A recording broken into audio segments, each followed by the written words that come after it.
How's it going, everyone? Welcome back. Hope everyone is having what? We're gonna stop right there. We're gonna stop right there because it's not a lovely day. It's not a lovely day at all. Trey Hendrickson requesting a trade from the Cincinnati Bengals. If it doesn't feel like it's been piling on, DJ Reader gone, T. Higgins wants a trade request, and now Trey Hendrickson requesting a trade from the Cincinnati Bengals. The Bengals' best defensive player, really their best pass disruptor, their biggest game changer, if you will, in nearly a decade. You know, you look back to when Geno Atkins was in his prime, messing up opposing teams' game plans, to say the very least, for 4 quarters, 60 minutes a night.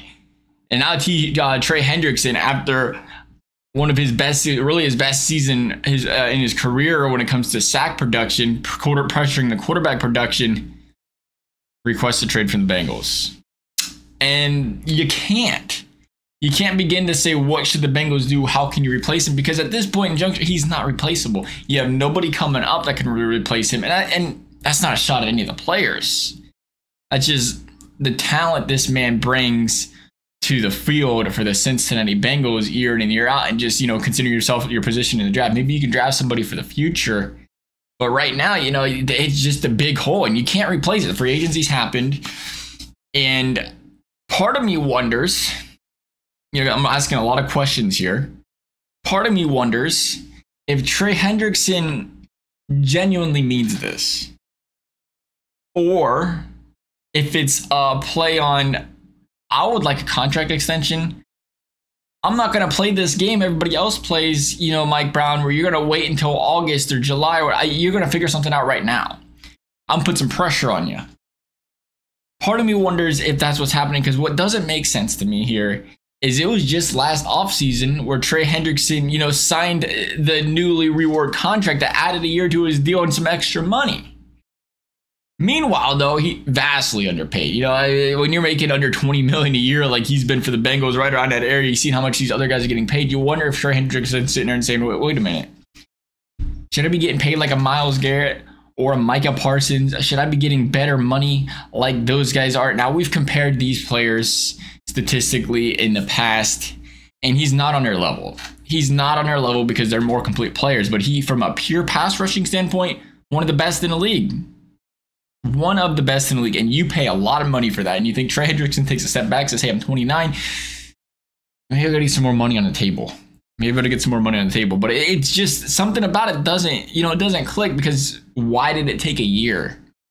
It didn't take, you know, what happened in the year where he was all right to be here, now all of a sudden he's a little bit concerned. It's kind of a head scratcher. But at the same time, and that's what kind of makes you look back and say, hey, maybe he's just trying to put some pressure on the front office to make a move here, and you think that's going to work. Because at the end of the day, I mean, hey, you're not guaranteed to get traded just because you request a trade. Look at Carson Palmer. You know, the T. Higgins rumors. We've seen it time and time again. If the team's not willing to pay up, the Bengals won't trade you. Meanwhile, would it be a good idea for the Bengals to trade Trey Hendrickson? Would Trey Hendrickson and be better off of this roster? The Bengals be better off with him off this roster this year? Absolutely not. And this is what's tough, because you're in that window. The window is staring you directly in the face. Sure, you can bring in more guys. You can reload and get ready again. But right now, the window is in their face. T. Higgins can be gone. Trey Hendrickson can be gone after this season. And you have to fill, you know, those voids in the future. And you stop and say, hey, I don't think the Bengals are going to extend Trey anyway. He's going to be 30.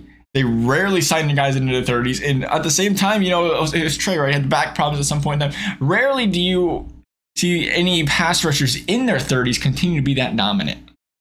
So it really makes sense for the Bengals not to sign it. It's very, very difficult. It's extremely difficult looking at it right now because, again, best player the Bengals had on defense in a decade. But after 30, you see the decline very, very often with these guys. And again, it just takes one or two of them lingering injuries that, you know, again, wasn't as big a deal in the pass or trade, but, you know, something like that comes up, affects you more in your 30s, your play declines a little bit. All of a sudden you say, you know what, we can't tie down $25 million, $30 million a year to this guy. Some team might do it, But when you're the Bengals, when you got Joe Burrow, you got Jamar Chase, when you got these players that you want to sign, these young guys you want to retain, the 30-year-olds aren't there. And that's when you start to question. You say, hey, personally, I would trade more for Trey Hendrickson than I would T. Higgins. I think the pass rushers at his level, again, you know, top 5 in the league in sacks the last couple seasons, is a lot harder to come across than a 1,000-yard receiver that T. Higgins has been. From a purely statistical standpoint, Trey Hendrickson holds more value there. Now, T. Higgins is a lot younger, but it makes you wonder, say, hey, would a team be willing to give up a first for Trey? Would you get a first-round draft pick for Trey Hendrickson? Is that an oversell? Am I thinking a little crazy here? Am I being a little biased as a Bengals fan? Because all of a sudden, if you say, hey, all right, first-round draft pick Trey Hendrickson, where's the first-round draft pick? 12th? 20th? Because if you all of a sudden can find a way to squeak 2 first-round draft picks in this year and find a way to get one inside the top 15, you have to trade up, whatever, you can draft another really good pass rusher. You can draft the future of your franchise, and instead of having Trey Hendrickson for 1 year, and yeah, you're going to have a decline this year, no question about it. But for the 3 years after that, the 4 years after that, you're going to have a dynamic pass rusher under team control who you expect to be better than Trey Hendrickson for those 4 years. All of a sudden, tough pill to swallow. But is it worth it? Because you can't take for granted the moment the Bengals are in right now. Again, if you walk T. Higgins out the door, you walk Trey Hendrickson out the door, the injury is already out the door. Is the window closing quickly if those guys are all gone next season? To me, much like Joe Burrow said, the window's never closed. As long as he's your quarterback, the window's never closed. To me, you know, you always have to, and that's what's difficult about the business, and that's what's difficult. We've seen the Chiefs do it. Other team. Can't think of them. Wasn't talking about trading their player. Gosh dang it. Can't think of it. It wasn't the Chiefs. 49ers. There's the rumors around Brandon Ayuk, and if the 49ers don't want to trade him, they might, or sign him, they might trade, you know, a team would happily trade and pay him if they don't want to pay him. 49ers a little different. I mean, they got Kittle, but, you know, he's their number one. Where you're seeing these really dominant teams get forced with the tough decisions, and they say, well, what can we replace? What can we afford to replace? And what do we have to keep? And the Bengals are going to be in that situation too if they want to, you know, prolong their dominant run. Relocking and reloading for guys under team control for 3-4 years is where you get dominance, is where you start to, again, continue to be dominant. And it's very, very difficult to imagine a team without Trey Hendrickson. But at the same time, we have to kind of take a step back, try to trust the process, trust, you know, maybe it's just Trey trying to, you know, finagle a little bit more money out. He's going to stay here for the year. Or maybe it turns out to be a trade the Bengals can win. Obviously, again, you get a second, you get a third. I don't like it. If somebody were to cough up a first-round draft pick, or somehow the Bengals got a first-round draft pick for Trey Hendrickson, it's a tough pill to swallow because you never know what you're going to get out of the draft. But we know what we're going to get out of Trey Hendrickson after this season. I can't imagine there's a chance at all the Bengals re-sign him. So you get a 1-year rental out of Trey Hendrickson, but again, you're trying to win a Super Bowl. If Trey Hendrickson's gone now, who rushes the quarterback? We can play this game all day, though. You know, there's multiple options. Lou Anarumo has figured things out in the past. This is a Bengals pass rush that really hasn't been effective for a really long time, even with Trey Hendrickson. You know, he's been the game record, but for the most part, not an effective pass rush. They've found ways to win games defensively.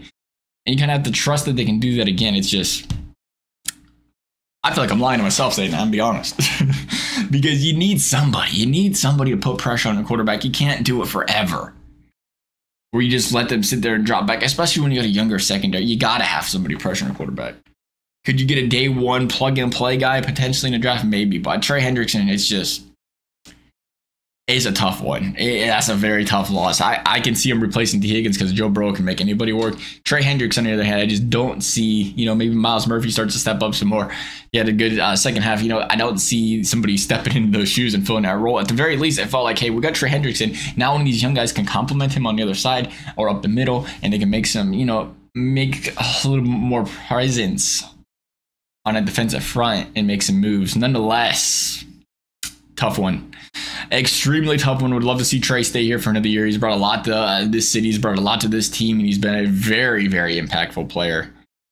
But at the end of the day, here we are. You know, we're talking about a guy pushing 30. We're talking about the business side of things. It's always tough to let go. Star players, great players, impactful players. And we'll see what happens. Again, there's no guarantee the Bengals trade this man. Love y'all's thoughts. Thanks for watching. We'll see you next time.